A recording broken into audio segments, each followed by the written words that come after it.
So we are deeply grateful for your generous sharing of expertise and continued support towards capacity building and skill development in apple orcharding. So your contribution has greatly enriched this training program and provided participants with actionable knowledge. So once again, sir, I thank you for your wonderful lecture. And before we will conclude, sir, I want to present this memento, sir, to you. आप इतनी मेहनत कर रहे हैं, लीजिए आपको मेरी तरफ से आपको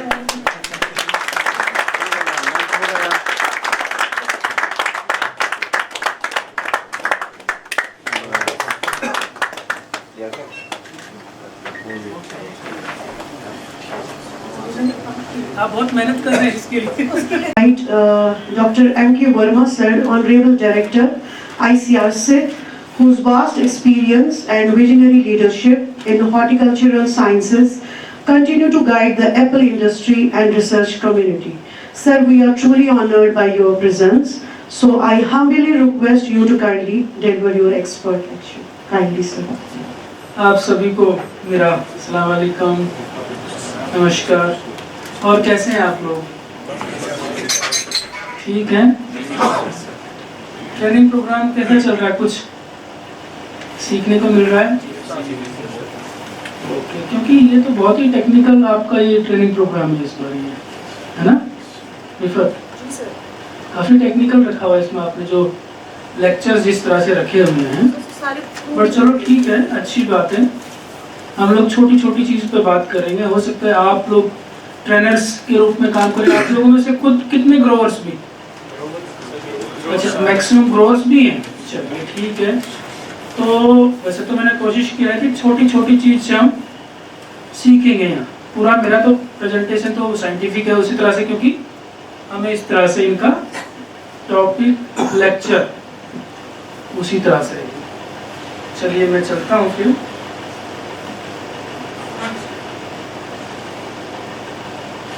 ये तो आप लोगों को खैर पता ही है, एप्पल की साइकिल, उसको ज़्यादा बताने की मुझे ज़रूरत नहीं है क्योंकि आप लोग सारे लोग करते ही हैं। ये थोड़ा सा देख लेना चाहिए, मुझे लगता है ये डिफरेंट स्टेजेज हैं हमारे। मैंने इसको अपने कश्मीर कंडीशन के हिसाब से, इसमें वेरिएशन हो सकता है 10 से 15 दिन का। जब भी जैसे गर्म मौसम होगा, स्प्राउटिंग आपकी जल्दी हो जाएगी। मान लो मौसम लेट तक विंटर चला तो एग्जैक्टली इसी तरह से रहेगी। पहले जैसे कि आपका नवंबर से तो वैसे डोरमेंसी हो जाती है, दिसंबर, जनवरी, फरवरी, मार्च तक, और स्प्राउटिंग कभी कभी फरवरी के एंडिंग तक भी हो जाती है जैसे मौसम गर्म होता है। लेकिन मान लो मौसम गर्म नहीं हुआ तो हो सकता है फर्स्ट वीक ऑफ मार्च, 10 से 15 दिन का ही फर्क रहता है, उससे ज़्यादा नहीं होता है। और कभी कभी ये लास्ट में जो लिखा हुआ है 11 फरवरी, ये गलती से हो गया, वो 11 मार्च है। कभी कभी लेट में विंटर में, लेट में भी कभी कभी स्नोफॉल हो जाता है ना? तो इससे कंफ्यूजन करने वाली बात नहीं। तो सबसे पहले इसमें क्या होता है, डोरमेंसी, उसके बाद उसका वेजिटेटिव बर्ड निकलती है, वो वाला ग्रीन जो आपका शूट निकलता है।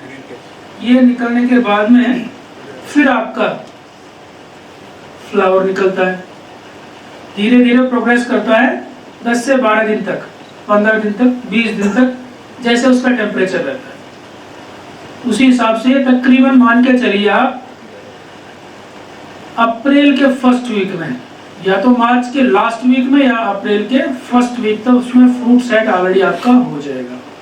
वो भी डिपेंड करेगा, मान लो जो थोड़ा सा जिसको जैसे गाला है उसमें जल्दी फ्लावरिंग हो जाती है, उसको थोड़ा सा चिलिंग कम चाहिए।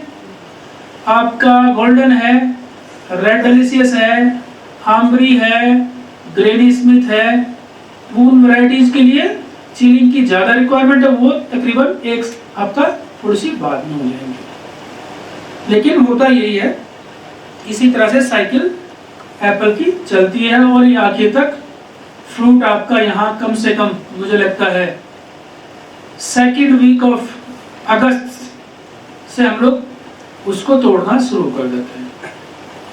फिर बाद में दोबारा से नवंबर जैसी आपका विंटर से स्टार्ट होती है तो फिर डोरमेंसी में वो सारी चीज चली जाती है।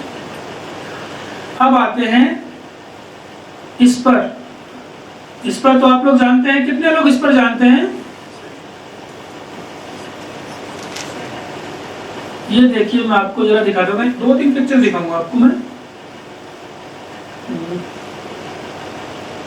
इसमें तो पिक्चर बहुत छोटा है, 1 मिनट। ये देखिए, ये है ना आपका, ये है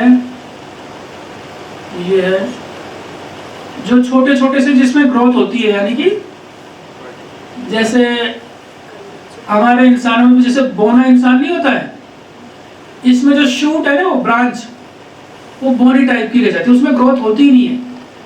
1 साल में हार्डली उसमें मिलीमीटर्स में ग्रोथ होती है, लेकिन वो इसकी फ्रूटिंग फैक्ट्री है।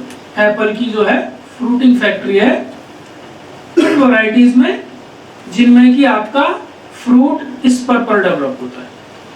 कुछ वैरायटी है भी आपके, मैकिंटॉश है और 1-2 वैरायटी ब्रैमले सीडलिंग है, लेकिन वो सारी चीज़ हमारे यहाँ पर नहीं है। उसमें क्या है, टिप बियरिंग भी होती है। गाला में कुछ है, पार्शली भी है, इस पर भी है कुछ, इसमें टिप पर भी कुछ। तो ये इसका फ्रूटिंग फैक्ट्री है, इसको समझना हमें बहुत जरूरी है। ओके, थोड़ा सा मैं इसकी भी हेल्प ले लेता हूँ। जो इस पर है, क्लस्टर में जनरली ये होता है, और ये बहुत छोटा रहता है साइज में। जो शूट है उसको ब्रांच शूट है, और ये स्पेशलाइज्ड ऑर्गन रहता है। जनरली उसकी जो लेंथ है हार्डली 4 इंच से ज़्यादा नहीं रहती है, 4 से 5 इंच होती है, उससे ज़्यादा वो जाती नहीं है। और उसकी अपनी एक लाइफ है। हर जो आपका पेड़ है, सेब है आपका, खुमानी है, बादाम है, नाशपाती है, चेरी, पीच में नहीं होता, अखरोट में होता है, पिस्ताचियो नट में होता है, पीकन नट में होता है, हेजलनट में होता है, केवल पीच को छोड़ करके। पीच में क्योंकि जो फ्रूटिंग आपकी होती है ना, पिछले साल की जो ब्रांच है केवल उसी पे होती है, उससे पहले की ब्रांच पे कोई भी आपकी फ्रूटिंग नहीं होती। इसलिए पीच में जब भी आप प्रूनिंग करें, केवल लास्ट ईयर की जो आपकी ग्रोथ है उसी को ही हमें रखना है। जैसे ग्रेप्स को ही करते हैं क्या आप लोगों में से कोई? अंगूर कोई नहीं। अंगूर में ऐसा है, उसमें फ्रेश ग्रोथ में, यानी कि जो इस साल जो नहीं निकलेगी ना ग्रोथ उसमें आएगी, लेकिन वो फ्रेश ग्रोथ आनी चाहिए पिछले साल की ब्रांच, और वो भी केवल 5 से 6 बड़ होनी चाहिए केवल, क्योंकि नीचे की उसमें जो बड़ होती है 2-3, वो तो उसमें फ्रूटिंग बड़ होती है, ऊपर की उसमें वेजिटेटिव होती है। तो हर चीज में ये सारी चीजें वेरी करती हैं। और एक ये इस पर है, मोस्ट प्रोडक्टिव होता है 5 साल तक। जो ये शूट है, जो फ्रूटिंग जो फैक्ट्री है जिसको हम बोल रहे हैं, उसकी जो प्रोडक्टिव लाइफ है वो 5 साल है। वैसे वो 10 साल तो भी चल सकता है, लेकिन उसमें ईल्ड फिर धीरे धीरे कम हो जाती है। जैसे हमारा सेव का पेड़ है, 30-35 साल तक आपको बहुत अच्छा देता है, फिर 35-40 साल के बाद में धीरे धीरे उसकी कम हो जाती है। इसलिए फिर हम उसको या तो रेजुविनेट करते हैं या फिर हम रिप्लांट करते हैं। इसी तरह से इसमें भी हम लोग देखते हैं, जो आपका इस पर है, फिर हमें उसको रिप्लेसमेंट करना पड़ता है, उसमें साथ साथ में वो सारी चीजें हमें डेवलप करनी पड़ती है। अब ये तो बहुत सारी टेक्निकल चीजें मुझे लगता है बताने की ज्यादा जरूरत है नहीं, है ना। हालांकि इसमें हार्मोन्स का बहुत सारा रोल है। थोड़ी सी चीज मैं बताऊंगा जिससे कि आप ऐसे समझेंगे। जैसे ट्री में फ्रूट्स ज्यादा हो गए ना, आपके सेब की बात करो चाहे कोई भी फ्रूट की बात कर लो, अब जब फ्रूट ज्यादा हो गए तो हर फ्रूट में आपका बीज होता है। बीज में एक हार्मोन रहता है जिसको बोलते हैं जिब्रेलिन। जिब्रेलिन है वो उसके अपोजिट में काम करता है। जो हमारा फ्रूटिंग फैक्ट्री है ना, उसको बनाने में जो लगता है वो उसको बनने नहीं देता है। वो जब नहीं बनता तो वो केवल वेजिटेटिव आपकी शूट रह जाता है, जिसमें कि केवल आपकी पत्तियां आती है। इसीलिए कोशिश करना चाहिए 2 चीजों के लिए। एक तो हमारा जो पेड़ है उसमें ज़्यादा फ्रूटिंग होने से क्या है, इरेगुलर बियरिंग हो जाएगी, एक साल आपका कम आएगा, एक साल आपका ज़्यादा आएगा। तो हम फ्रूट्स को एक निश्चित नंबर में रखते हैं। जैसे अभी नए ऑर्चार्ड अभी चल रहे हैं टॉल स्पिंडल। टॉल स्पिंडल में ट्री की हाइट आपकी तकरीबन 12 फीट तक रहती है ना? तो उसमें मैक्सिमम आपको 100 से 120 फ्रूट आपको लेने चाहिए। अदरवाइज तो अभी देखते हैं कम से कम 200 फ्रूट उसमें हो जाते हैं। लेकिन उससे फिर क्या होता है, ये सारी चीज आती है उसमें, स्पर का डेवलपमेंट आपका कम हो जाएगा। दूसरा आपका एक साल कम आएगा फ्रूटिंग, एक साल आपका ज्यादा फ्रूटिंग आएगी। तो इस तरह से हम इसको समझ सकते हैं। हमें बीज कैसे कम कर सकते हैं, फ्रूट कम करने में सिंपल सी बात है। तो वहां ये एक हार्मोन का वो होता है। दूसरा, हमारे पास में बर्ड्स का आइडेंटिफिकेशन भी हमें होना चाहिए। जो आपका जिसमें फ्रूट लगता है और एक जिससे केवल पत्ती पत्ती निकलती हैं। हो सकता है आप लोग जो भी खेती के साथ में जुड़े हों, यदि आप नजदीकी से देखते हैं उन सारे फ्रूट्स को, तो आप लोगों को आसानी से पता लग जाता है कि जिस बर्ड में फ्रूट आता है उसका शेप होता है डोम शेप, थोड़ा सा गोलाई में रहता है, मोटा रहता है, गोलाई में रहता है। और जिसमें शूट में पत्तियां निकलती है वो आपका पॉइंटेड रहता है। जैसे ये जरा देखिए, ये जो फर्स्ट वाला ये है डोम शेप ऐसा, और ये है एकदम पॉइंटेड है, कॉनिकल टाइप का। अब इसी के बेसिस पर हम बोल देते हैं कि हाई क्वालिटी स्पर्स कौन से होते हैं। उसकी शेप प्लम्पी, यानी कि अच्छा खासा मोटा रहता है, वो प्लम्पी रहता है, फुला हुआ रहता है, राउंड शेप में रहता है, राउंड टू डोम शेप। और दूसरा जो है जिसकी लो क्वालिटी होती है, बहुत पतला रहेगा, थिन रहेगा, शार्प रहेगा, पॉइंटेड रहेगा। दूसरा है जो उसकी शाख है, ब्रांच है उसकी मोटी रहेगी, जिसका कि इस पर क्वालिटी वाला है और मजबूत रहेगा। जबकि दूसरा जो है जिसमें पुअर इस पर होगा वो बहुत थिन रहेगा। ओरिएंटेशन भी जो कमजोर इस पर है वो उसकी जो शेप है ना नीचे लटक जाएगी, जबकि फ्रूटिंग वाला एकदम स्ट्रेट रहेगा। तो उसके बेसिस पर हम बोल सकते हैं कि जिसकी बेस्ट क्वालिटी है इस पर की, जो हाई क्वालिटी का है, उससे हमारे बहुत अच्छे कलर के फ्रूट निकलते हैं और better quality in terms of size, shape and colour. जबकि दूसरे वाले में हमें वो सारी चीजें नहीं मिल पाती है। एक चीज और भी है यहाँ, जो स्पर का जो डेवलपमेंट होता है ना, आज मुझे केवल बात स्पर के ऊपर करनी है, क्योंकि मुझे इन्होंने बोला है केवल स्पर के ऊपर ही बात करनी है। तो इसलिए छोटी छोटी चीजों को आप सीख सकते हैं, देख सकते हैं, और जब आप फील्ड में जाएंगे आप खुद उन चीजों को गौर करेंगे तो आप अपनी चीजों को ज्यादा बेहतर कर सकते हैं।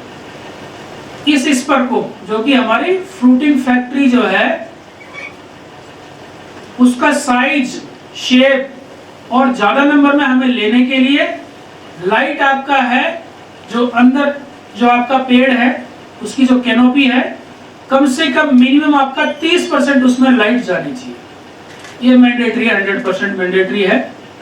यदि उसमें 15% जाएगा तो हो सकता है आपके जो स्पर है वो मर जाए, यानी कि डेंस रहेगा आपका। इसीलिए आपने देखा होगा कि जहां आपकी प्रूनिंग नहीं होती है उसमें फ्रूटिंग भी आपकी अच्छी नहीं होती है, वो केवल पत्तियां ही पत्तियां आपको देता है। और जो बेस्ट क्वालिटी का आपका स्पर है, कम से कम उसका साइज यानी कि पेंसिल साइज का ही होना चाहिए। उससे कम वाले में फिर आपको उसकी जो फ्रूट की क्वालिटी है, साइज है, फिर उसका कम हो जाएगा। और चलिए ये भी नहीं बताऊंगा मैं, ये भी नहीं बताऊंगा। एक है कि जो स्पर हैं अपने आप फिर मरना शुरू हो जाते हैं। एक तो हो गया कि उसकी लाइफ है अपनी, उसकी 5 साल उसकी एक लाइफ है। पहले साल में वो वेजिटेटिव होगा, दूसरे साल में वो फ्रूटिंग बर्ड में कन्वर्ट हो जाएगा, और वो फ्रूटिंग बर्ड है आपको 5 साल तक उसमें फ्रूट देता रहेगा, फिर आपको कम हो जाएगा। इसीलिए यदि 5 साल में वो कम हो जाएगा तो हर साल हमें कम से कम 20% स्पर्श निकालने हैं। और ये प्रूनिंग में भी वही प्रिंसिपल आपको लगता है, जैसे ब्रांचेज को आपको थिनिंग करनी है, वो भी आपका 20% है, जिससे उसमें आपका जो न्यूट्रिएंट का फ्लो है, सैप फ्लो है, एक्टिवेट करने के लिए हमें नए शूट्स की रिक्वायरमेंट होती है। इसीलिए हर साल हमें 20% जो दूसरी शाख है, दूसरे शूट है, उनको भी हमें कट करना है। लेकिन यहाँ भी हमें 20% स्पर्श को हर साल निकालना है। यदि हमारे पास में स्पर्श नहीं रहते हैं तो उसको डिफरेंट तरह से हम लोग क्रिएट कर सकते हैं। जैसे देखिए, ये आपको यदि फोटो दिख रहा है, एक ये कट लगाया हुआ है ना। यदि आप के जो ट्री है उसमें शाख नहीं है, मान लो एक तरफ से खाली है, एक तरफ से वो काफी भरा हुआ है, उसको यदि आपको ग्रोथ लेनी है तो हार्डली 1 या 2 बड़ पे उसको कट कर दीजिए, तो केवल आपकी वेजिटेटिव बढ़ाएगी। यदि आपने उसको 3 बड़ पे काट दिया, 3 बड़ पे यदि आपने काट दिया शूट, लास्ट ईयर का शूट क्यों, तो उसमें आपको नीचे की 2 बड़ हैं वो आपको केवल वो फ्रूटिंग बड़ रहेंगे, जिसमें केवल फ्रूट आएगा। जो ऊपर की 1 बड़ है वो केवल वेजिटेटिव रहेगी। इसलिए हम जब भी अपना कटिंग करेंगे ट्रीज को, उस हिसाब से हमें कटिंग करनी है। मान लो वहां स्पर नहीं है तो आपको 3 बड़ पे कट करके उसको छोड़ दीजिए, नेक्स्ट ईयर उससे आपको स्पर डेवलपमेंट शुरू हो जाएगा। और जो ऑलरेडी आपके पास में स्पर्स हैं, 5 साल पुराने हो गए, उनको आप काटते रहिए, यानी कि उसका एक सर्कुलर बन जाएगा। हर साल आप 20% काटेंगे तो वो 100% आपका रिन्यू हो जाएगा। एक और भी एक समस्या आती है, जैसे आपके जो ट्री है, कभी कभी जो जनरली आप लोग जैसे पुराने जो आपके ऑर्चार्ड्स है, उसमें सारे के सारे एप्पल ट्रीज तो आपके मॉडिफाइड सेंटर लीडर सिस्टम में ही है ना, मॉडिफाइड में ही है ना। हाँ, तो उसमें क्या होता है कि हमारा जो सेंटर है, सेंटर तो एक डोमिनेंट रहता है उसमें, तो कभी कभी क्या होता है उसी के साथ साथ में बहुत मोटी मोटी ब्रांचेस भी आपकी आ जाती हैं। तो वो क्या है, डायरेक्ट आपका अफेक्ट करता है ट्री का यील्ड पर। ऐसा नहीं है कि भाई आपको फ्रूट देता है, लेकिन हम उसको जब देखते हैं, क्योंकि उसका जो फ्रूटिंग पोटेंशियल है उसमें कार्बोहाइड्रेट जाने की वजह से वो उसको कम कर देता है। इसीलिए यदि इस तरह की बड़ी बड़ी आपकी जो ब्रांचेज हैं कहीं पे भी निकलती हैं, लंबे वाटर शूट्स हैं, स्प्राउट्स हैं, उन सबको हमें निकालना है, क्योंकि वो आपका जो कार्बोहाइड्रेट इसमें जो होता है, इसका फूड मटेरियल होता है, वो स्ट्रॉन्ग सिंक का काम करते हैं। जैसे एप्पल का पेड़ है, उसमें सिंक यानी कि जो फूड को जो स्टोर करते हैं, स्टोर करने वाले ऑर्गन है, या उसको खर्च करने वाले जो ऑर्गन है, तो फ्रूट है, फ्लावर बर्ड है, दूसरा ये होता है आपके वाटर स्प्राउट्स। वाटर स्प्राउट्स किसी काम के नहीं रहते, क्योंकि वो वेजिटेटिव रहते हैं हमेशा, उनमें कभी भी फ्रूट नहीं होता है। तो इसीलिए जो आपकी एनर्जी ट्री में जो बन रही है, कार्बोहाइड्रेट जो ट्री में बन रहे हैं, वाटर स्प्राउट्स में ज्यादा फास्ट रेट से जाते हैं, क्योंकि वहां सैप का फ्लो बहुत फास्ट रहता है। इसीलिए सबसे पहले हमें उनको निकालना चाहिए। यदि हम उनको निकाल देंगे तो जो ट्री के फूड रिजर्व हैं फिर आपके ट्रांसफर हो जाएंगे फ्रूट्स की तरफ और फ्लावर की तरफ, जिससे आपका जो ट्री का प्रोडक्टिविटी है, यील्ड है, वो भी डायरेक्टली फैसिलिटेट हो जाए। कट 2 तरह के होते हैं इसमें, जैसे देखा है, यदि मान लो हमें कहीं ग्रोथ लेनी है तो आपको 1 या 2 बड़ पे लगाएंगे तो आपको वेजिटेटिव आ जाएगा। ये बड़े ट्रंक के बारे में, यानी कि बड़ी जो ब्रांचेस हैं, यदि वो खाली है, वहां में लेना है तो 1-2 बड़ पे उसको कट कर दीजिए, यानी कि उसमें नीचे एक छोटा सा एक स्टब रहना चाहिए ये वाला, तो आपको फिर उससे साइड ब्रांचेस मिल जाएंगी। दूसरा कट हम ये भी लगाते हैं, ये एकदम स्मूथ पूरा की पूरा काट देते हैं। वो तो हमें पता ही है कि कभी बीमारी आ गई, मान लो वो टूट गया, बर्फ से टूट गया है वो, या कैसे भी उसका नुकसान हो गया है, तो हमें कटिंग उसकी ऐसे नहीं करनी है जैसे फर्स्ट वाला जो कट है, स्टब कट नहीं करना है, फिर हमें उसको पूरा की पूरा नजदीकी से कट करना है, जहां भी उसका वो आपका या तो प्राइमरी ब्रांच हो या आपका सेकेंडरी ब्रांच हो।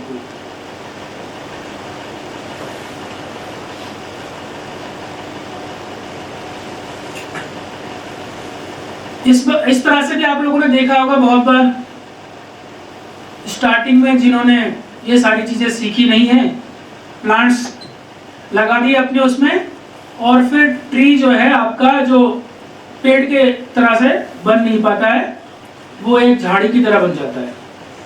यानी कि उसकी एनर्जी है कि वो वेजिटेटिव ग्रोथ में चली जाती है। इस तरह की जो ट्री का जो ग्रोथ होता है वो केवल सपोर्ट करता है आपके वेजिटेटिव ग्रोथ को। हमें तो फ्रूट लेना है, इसीलिए हमें उसको डिस्ट्रीब्यूट करना है, जो मेन ट्रंक है उसको मेंटेन करना है, ट्री का बैलेंस रखना है।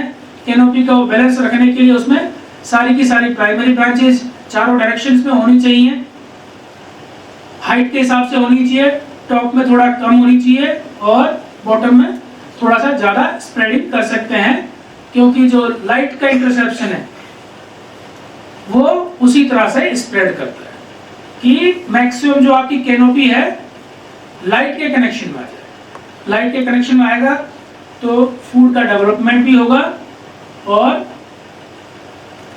फ्रूट कलर डेवलपमेंट होगा और स्पर डेवलपमेंट भी होगा। ये जो मैं अभी आपको बता रहा था, ये 3 बर्ड का जो अभी मैंने बताया था, 1 2 3 बर्ड ये है। और दूसरा हमारे जो कट है अंदर की साइड में नहीं लगाने चाहिए, वो बाहर के साइड में लगाने चाहिए, जिससे उसमें से या तो उसका सैप निकलेगा या रात को जैसे ओस गिरेगी तो वो वहां रुक नहीं पाए, इन्फेक्शन नहीं हो, जिससे कि आपका जो ट्री है हेल्दी रहे।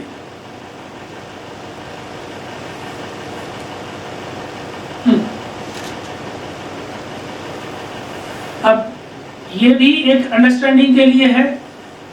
ये वाला जो पिक्चर जरा देखिए, ये आपका शूट है। मैंने कहा कि यदि हमें अगले साल के लिए तैयार करना है, उसको इस पर बनाना है, तो कम से कम आपको 3 बर्ड रखनी है। अब ये जरा शेप देखिए, ये तो लास्ट ईयर का है और ये लास्ट टू लास्ट ईयर का है। मान लो ये तो मान लीजिए 2024 का है, ये लास्ट ईयर 2025 का है, ठीक है। अब 2025 वाला है, नेक्स्ट ईयर आपको फ्रूटिंग बर्ड देगा इसमें, तो इसमें आपको कम से कम वही 3 बर्ड रखोगे, तब जाके नीचे की जो 2 बर्ड हैं वो आपको फ्रूटिंग बर्ड में कन्वर्ट होगा। और ये तो पहले ही ऑलरेडी मैच्योर हो चुकी है।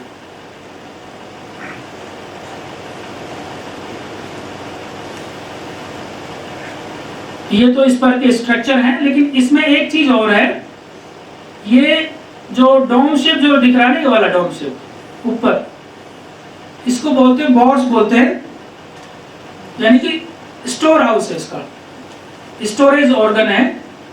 और इसकी मोटाई जितनी ज्यादा होगी उतना ही उसमें फ्लावर का अच्छा साइज निकलेगा। फ्लावर का साइज अच्छा निकलेगा तो फ्रूट साइज भी बेहतर होगा, और फ्रूट साइज बेहतर होगा उसी के साथ साथ में, क्योंकि वहीं से पत्तियां भी निकलेंगी आपको। उसको बोलते हैं बॉर्स लीफ, जो कि फ्लावर के साथ में जो पत्तियां निकलती है ना, वो ही सबसे ज्यादा बेनिफिशियल रहती है, क्योंकि इमीडिएटली जो फूड है आपका डायरेक्ट आपका फ्रूट को चले जाता है। तो ये वाले ऑर्गन को हम बोलते हैं बॉर्स बोलते हैं, यहाँ से शूट निकलते हैं, उनको बॉर्स शूट बोलते हैं। ये भी छोड़ देते हैं, चलिए।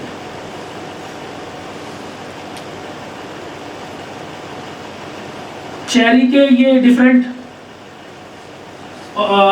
स्टेजेस हैं, जिस तरह से एप्पल में रहता है उसी तरह से चेरी में है।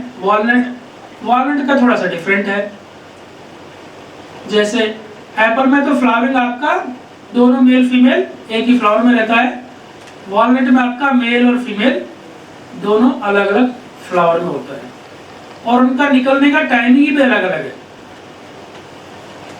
वो पहले सीजन मेल जो फ्लावर है पहले सीजन में ही बन जाएगा, विंटर से पहले बन जाएगा। फीमेल आपका है वो जो आपका नया शूट निकलेगा, यानी कि लास्ट ईयर के शूट पे तो आपका आएगा मेल फ्लावर, और इस साल का जो करंट शूट है उसके टिप पर आएगा आपका फीमेल फ्लावर। तो इसका भी आपको ख्याल रखना है कि आपको जो करंट शूट है वो मिलने चाहिए। मान लो आपके पास में करंट शूट नहीं मिलेंगे, तो इसीलिए हमें प्रूनिंग की आवश्यकता होती है, जिससे कि हमें ज्यादा से ज्यादा करंट शूट मिलेंगे, तभी आपको उसमें दाना बनेगा, वॉलनट बनेगा। अदरवाइज तो आपको पुराने शूट पर नहीं बनेगा। पुराना शूट में तभी बनता है वहां से कोई भी छोटी सी बर्ड यदि स्प्राउट करके नया वो दे देती है, इसमें नया शूट देती है, तभी होता है। लेकिन जो स्ट्रॉन्ग शूट यदि हमें निकालना है तो प्रूनिंग के ही द्वारा निकलेगा। वो पुरानी जो शाख, आपकी पुरानी जो ग्रोथ है, जैसे मुड़ जाती है, बैंड हो जाती है, टेढ़ी मेढ़ी जैसे रहती है अखरोट में, उनसे जो फ्रूट की क्वालिटी है, नंबर है, काफी कम हो जाता है। इसीलिए अखरोट में भी आप लोग ट्रेनिंग एंड प्रूनिंग करेंगे तो उसका ये फायदा है। इस तरह से इसके ये जैसे मेल फ्लावर है, ये तो खैर करंट सीजन में आया है, लेकिन ये पुराने सीजन में ही ऑलरेडी बन गया था। ये यानी कि जरा देखिए, हरा है ना, प्लांट भी है, उसी सीजन में इसका इनिशिएशन हो गया है। ये फिर ये डॉर्मेंसी में चला गया, ये विंटर्स में चला गया है। विंटर के बाद फिर स्प्राउटिंग हो गया, इसका नया शूट आ गया। नया शूट के बाद में ये वाले जो है पहले डॉर्मेंट होते हैं, लेकिन इस सीजन में आके वो बर्स्ट हो जाते हैं। मेल जो फ्लावर है बर्स्ट हो जाता है, तब जाके उसके पोलन्स डिस्पर्स होते हैं। और इस टाइम पर फिर साथ साथ में वेजिटेटिव ग्रोथ उसकी इनिशिएट होने के बाद में जो टर्मिनल पोर्शन इसका वॉलनट का है, वहाँ आपको फीमेल फ्लावर मिल जाता है, और तब जाके यहाँ पॉलिनेशन होता है, फ्रूट सेट होता है, फ्रूट डेवलपमेंट की स्टेजेज आती है। बादाम में भी उसी तरह से है। इसका जो स्पर है वो भी 5 साल तक आपको फ्रूटिंग देता है। इसीलिए बादाम में भी हमें प्रूनिंग करना बहुत ही आवश्यक है। बादाम का कोई खेती करते हैं क्या अपने यहाँ पे? आप करते हैं? कहाँ है आपका बादाम का? पुलवामा में। तो वैरायटी तो पुरानी होंगी, सीडलिंग ही होंगी, प्रूनिंग करते हैं।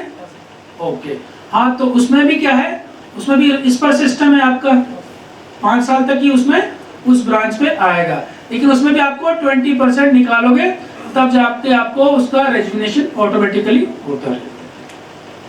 बादाम में तो पॉलिनेशन का भी इश्यू है, लेकिन यहाँ पॉलिनेशन का इश्यू नहीं आता होगा मुझे लगता है, क्योंकि सारे ट्री डिफरेंट है ना। एक वैरायटी होती तो प्रॉब्लम आ जाती है यहाँ, क्योंकि सारी की सारी वैरायटीज ये सेल्फ इनकम्पेटिबल है। एक ये आर्किटेक्चर, ट्री आर्किटेक्चर को भी थोड़ा सा हमें जहनी रूप से समझना पड़ेगा। जो हमारे इंपॉर्टेंट जो ट्रेनिंग सिस्टम्स हैं, सेंट्रल लीडर मुझे लगता है कोई करता नहीं है, लेकिन उसी का रूप है अपना ये टॉल स्पिंडल है, वो भी मान के चलिए वो है। दूसरा है ओपन सेंटर। किस फ्रूट में करते हैं ओपन सेंटर? आप लोग करते हैं कहीं? पीच में करते हैं इसको, आड़ू। और टॉल स्पिंडल तो हम लोग कर ही रहे हैं, चाहे आपका नाशपाती हो चाहे सेब हो। एस्प्लियर तो आप लोग यहाँ एक्सपेरिमेंटल बेसिस पे देख सकते हैं, but it is labour intensive. Modified central leader system तो आपका सारे के सारे मैक्सिमम आप लोग जो ट्रेडिशनल ऑर्चर्ड है वो है। लास्ट वाला है SOS, सतोरी वाला जो सिस्टम इसको बोल रहे हैं, वो भी आया है, वो भी एक इंटेंसिव सिस्टम। ये वाला सतोरी। लाइट का तो बस एक ही रोल है, यहाँ पर हमें एटलीस्ट 30% तक लेके जाना है। बीच बीच में कभी कभी देखते हैं कि आपकी जो कैनोपी है ना, बीच बीच से खाली रहती है, इस तरह से भी नहीं होना चाहिए। उससे आपका जो सनबर्न की व्यू रहता है और आपका लाइट का जो इंटरसेप्शन है कम हो जाता है, और आपका जो प्रिसीजन है आप वो भी काफ़ी कम हो जाता है। ये डिफरेंट डेवलपमेंटल स्टेजेस हैं, और बस ये आखिरी है। मुझे लगता है बस इसी के साथ में मैं वही है कि बहुत ब्रीफ में इस पर का एक अपना अलग रोल है, और हमें मान के चलना है आपकी ये जो ट्री की फ्रूटिंग फैक्ट्री वही है। हमें उसको देखना है, उसकी सेहत का ख्याल रखना है। यदि ओल्ड हो गई हो तो उसकी हमें कटिंग करनी है, और यदि उसकी साइज कम है तो उसको न्यूट्रिशन देना है। उसी तरह से आपका जो कैनोपी है, कैनोपी में भी आपका वेजिटेटिव ग्रोथ होना चाहिए। ट्री में यदि आपका वेजिटेटिव ग्रोथ होगा तो फूड मटेरियल बनेगा, फूड मटेरियल बनेगा तो वो आपके स्पर्म में जाएगा, फिर वो उसकी हेल्थ और फ्रूट हेल्थ है उसको इफेक्ट करेगा। तो इसी के साथ मैं चाहता हूँ कि आप लोगों से यदि कोई प्रश्न है तो आप कर सकते हैं, अदरवाइज तो आपके साथ में अभी डॉक्टर ओशी शर्मा जी हमारे रहेंगे, फील्ड में आपको हर चीज़ के बारे में बताएंगे।